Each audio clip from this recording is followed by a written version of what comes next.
Good afternoon, all of my Facebook friends. I'm Jen Phillips here live in Las Vegas, and I am a momtrepreneur, mom of four, and I connect people. And I wanted to connect with you guys today and introduce you to a friend of mine, Stephanie Mann. We met her a couple weeks ago, and we're going to continue to learn about what she's done for her local communities and how she's trying to get her message out across our country. So, Stephanie, welcome for joining us today. Thank you for being here. How are you Well, doing? thank you. Thank you very much for inviting me. I'm happy to be here. Very cool, very cool. So last time we spoke with Stephanie, we got a brief overview. Stephanie has been a pioneer in the area of community involvement in protecting the community. And so not that we say that the police aren't necessary or relevant, but that, we as a community can really take charge of how we impact the safety and security and the building of the community within our own neighborhood. And so that's what Stephanie talked about us last time. And today she's going to share with us some more information about how she got started and what we can do to help do the same kinds of things in our neighborhoods today. So Stephanie, tell us, how did you get started in this? Well, it goes back a ways, but I got started, as I mentioned briefly in my last presentation, I started in my own community, and as a result of no police department and having a crime wave, a bunch of us got together in a community without a police department and said, okay, we got to do something because people are getting very upset about the fact that we've got what is called a high crime neighborhood at this point. Yeah. So we got busy. We talked to our neighbors. We talked to our friends and we said, you guys, let's hold meetings in the neighborhood and alert people because, a lot of people don't cover their local news. Everybody's has kind of been drawn away from locality, and the people that can really change your life are your local officials, not the ones in Washington. So we were well aware of that. And so that's why we talked to our neighbors. That's why we talked to our friends and said, will you hold meetings and get your neighbors together? And as a result of doing that and promoting it, we got great support from our local newspaper. And they printed it every week, our progress, neighborhoods, in general areas that were taking charge of their own neighborhood safety. And within 2.5 years, and it's been documented, we reduced our own crime problem 48%, which was unheard of at that time because most people were very dependent, as they still are in many communities, dependent on the police. And when they feel there's a problem in the neighborhood, we all call the police. But the police react to crime. But if you want to prevent crime, it's citizens involved that prevent crime from happening in the first place. So that's how I basically got started. That's very, very cool. I think about moving here in Las Vegas. I've been here 20 years. I've lived in half a dozen neighborhoods. And since our last conversation, I'm very proud to say I've met my neighbor before, but I actually have her phone number now. Phone number. And so okay, now I have somebody and I have a name. And when you meet them and you're like, hey, I'm new, well, welcome to the neighborhood or whatever, you don't always remember their name because you don't see them all the time. And so it's been really cool. And I've been getting out, just walking, getting out there, smiling, waving. I'm not being a stranger, just right. trying to get out into my community just a little bit more. After our last talk, it's like, hey, what do we do? How can we do this? How can we build this?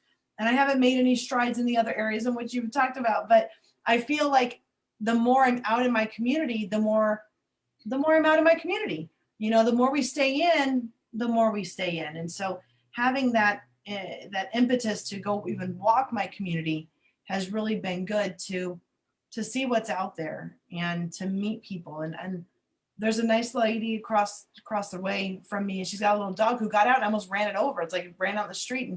But I stopped and took her back her dog, and instead of just letting the dog go, I knew where the dog lived. And so trying to help. And I think that there's so many more opportunities for us to do things like that. Agreed. letting people know, getting mail, the wrong mailing address. Okay, well, instead of throwing it away or, return to sender, it's the next door neighbors, finding Absolutely. ways that we can build the community instead of tearing it down. So that's really, really important, I think, especially today, because I think you're right. We focus on Washington and we forget our impact is here, because no matter Right. what happens in Washington, we can talk about it all day long, but really, how big of an impact does that have on what I do in my home, and what impacts in my neighborhood, and what it affects my kids? And so bringing You know, that, and that's especially important for children. If you have children, of course, COVID has kind of slowed us all up in getting out into neighborhoods, but it's not going to be here forever. And your kids will be able to play outside, and they're probably doing that to some degree now. But having neighbors, and well, when I had my kids were small, I took them from door to door and I said, these are my kids. And, I just wanted to be aware of, do you have children and so forth? This is when they were little.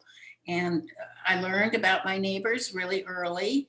And some were more friendly than others. Some didn't have children, but the ones that did have children, they were happy to see us.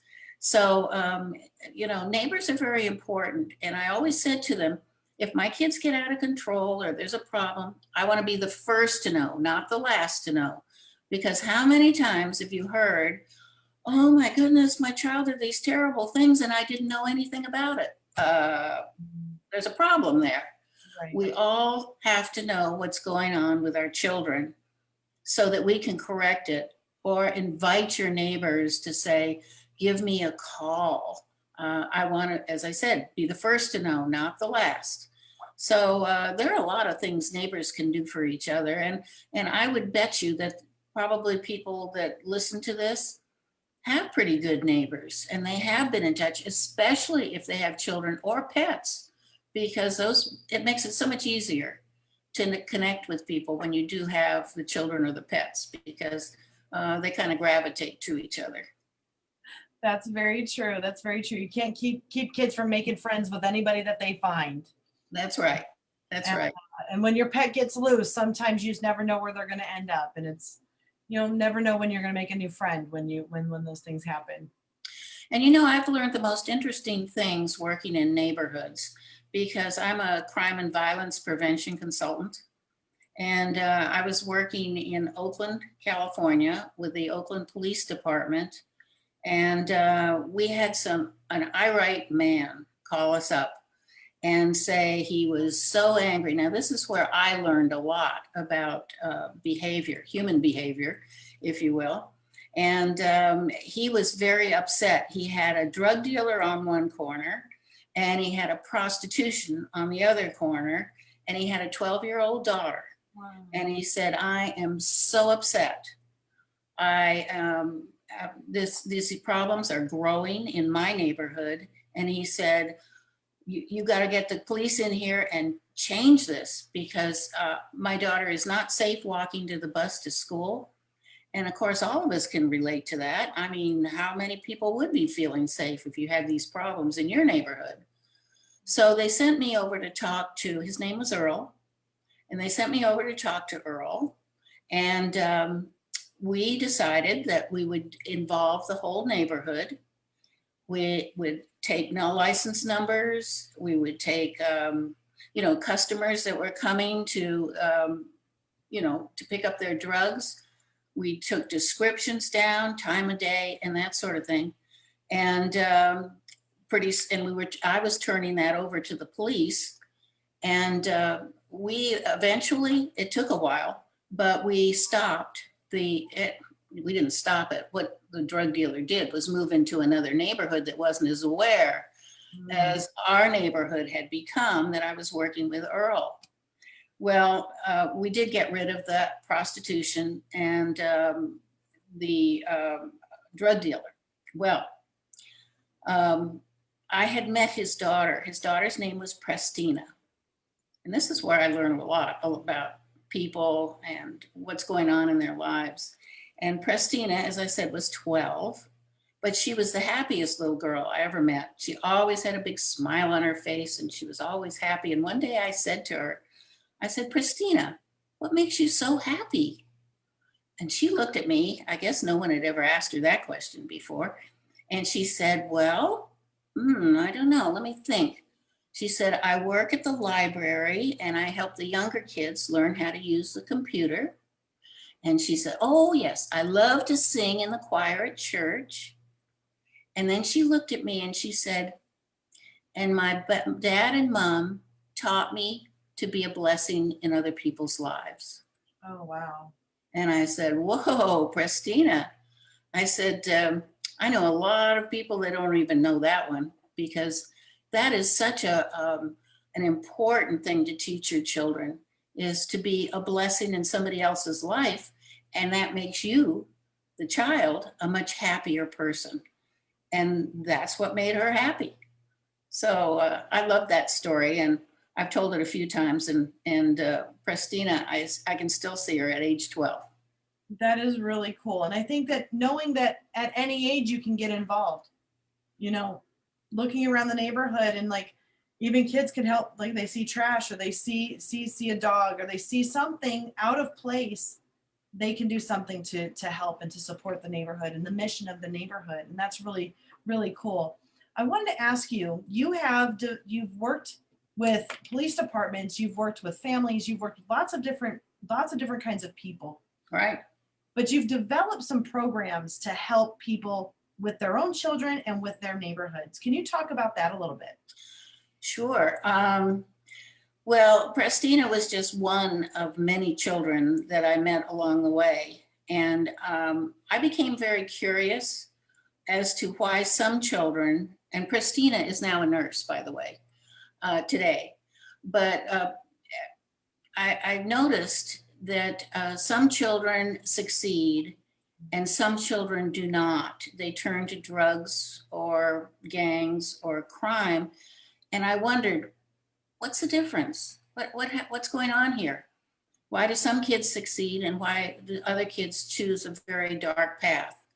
And I began to evaluate that and say in my own head, what's going on. But that's when I kind of decided to work with the Mother Right Foundation, which was in Oakland behind the police department. And I learned so much from the homeless. One day we were feeding a group of people. We had about 300. And Mother Right fed them every Saturday.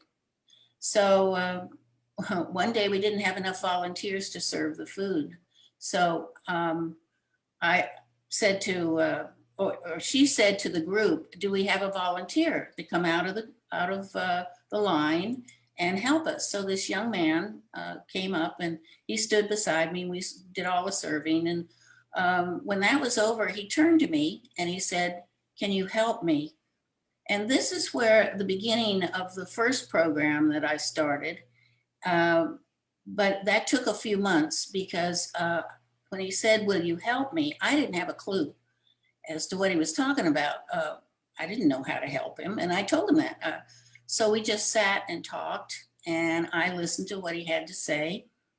And it became obvious to me that he didn't have some very fundamental things that all of us as parents teach our children. Like you are unique and special. Some kids are, we've got a very big child abuse problem. And we've got a big neglect problem. And if you don't help your children to learn how amazing they really are, they come born with hidden talents. So you don't know what those talents are until they emerge. Some kids are talented in music, some are talented in art, all kinds of things. So they all need to feel they're unique and special and not abused. Another thing that they need to know is how to handle their anger. James, who was the homeless man that talked to me about, will you help me? He didn't have a clue how to handle his anger. And he was just, ooh, so angry. that sometimes he had a hard time listening to me when I would say, okay, you've got to calm yourself down. And he was just so uptight. There were so many issues that he had not been aware of, but these were all things that we teach our kids when they are small. So as a result of that, I started, no, he asked me, he said, I've been telling the men out in the park what we're doing. Can you tell me, can they join us? And I said, no, I'm not meeting a bunch of guys out here in the park. But anyway, to make a long story short, that was the first program. I worked with a pastor that was in a church on the corner, and his name was Pastor Flamin Henry. And it was a little church, a poor little church, and he was so happy to help. And as a result of working with Pastor Henry for, well, we did this, we gave ourselves 3 months to see if we could bring anybody around and make them think that they could get a job or help them in any way. And as a result of that, we had men get jobs. We started out with 30, and then we pared it down to about 10 because, you know, some of these guys are on drugs. You're not getting them off without a lot of help. But some of them really wanted to know how to change. So as a result of working with Pastor Henry and starting the support groups where men got jobs, I also went on and worked in after school programs. And as a result of doing that, those are the 10 steps that are in the book, Empowerment Parenting. Anybody could just take this book and use it in after school programs or with their family at home and simply start a conversation, because this is more like a workbook where kids buy into information. We've got graphics in it and cartoons and all kinds of things so kids can relate to it. So that's some of the things that I started way back when. And other people, we trained other people and started Street Safe Kids. And so it's been growing, you know, getting it out there and getting people involved and helping children to find out their own powers, which they all have. I've never met a child, not once, that didn't have a lot of smarts. Some of them are more street smart than others. Some are just smart. So it's been a great experience for me to see how amazing our kids are. That's really very cool. And having people that are like you, that have wisdom behind their years, and being able to share that with other people, being willing to, I think is a gift. And I'm very thankful that you're able to and willing to share that with us. And so friends, just so you know, Miss Stephanie Mann's going to be with us over the next at least 10 weeks. And we're going to take that empowerment parenting book that she has produced, and we're going to take it week by week. And we're going to share some nuggets on how you can incorporate her strategies into your family life, how you can start to change and become that empowered parent where, you know, today is a little bit different than it was when I was being raised, and when I'm sure, you know, you were raising your kids, same thing. Today, parenting is way different. And there's threats that, you know, if you discipline your child in any manner you deem fit, they're going to call the police on you. They're going to call CPS. And knowing that you're the parent and that you're doing what's right for your child, understanding that discipline, the way I understand discipline is that it's no different than a shepherd with the crook taking and telling the sheep where to go. And that's what it's meant for, is to help the kids find their boundaries, know their barriers, know exactly where that line is, and know when they cross it and when they don't. Because if they don't learn it now, if they don't learn it when they're here at home, that line is so much harsher. The consequences are so much harsher than whatever you're going to provide at home. And if we can start to do this more in our homes, we're going to have children that are much more successful long term, because they know where the lines are, they know the consequences, they know the boundaries, and they can play within them. And so, Miss Stephanie, do you have anything else to share with us this week before we come back next week and we're going to start diving into your wonderful book and how families can start to help themselves? Okay, well, I might mention that we'll talk about the maturity flip. We'll talk about how to stay centered so you don't become a bully or a victim, how to increase communication within the family. There are a lot of topics we can delve into. So I look forward to it. Very cool. Everybody, I'm Jen Phillips, and I look forward to sharing Stephanie Mann with you next Friday. Beth Campbell and I will be together on Monday. And if you know a family business, a business that serves families, an organization that serves families that you think could benefit from being showcased here, please reach out to me, comment in the chat bar. If you've got any questions, put those in the chat bar. Stephanie, I'll get back to you, and we would love to share your message and continue to grow our communities. Have a wonderful weekend, everybody, and we'll talk to you soon. Thank you.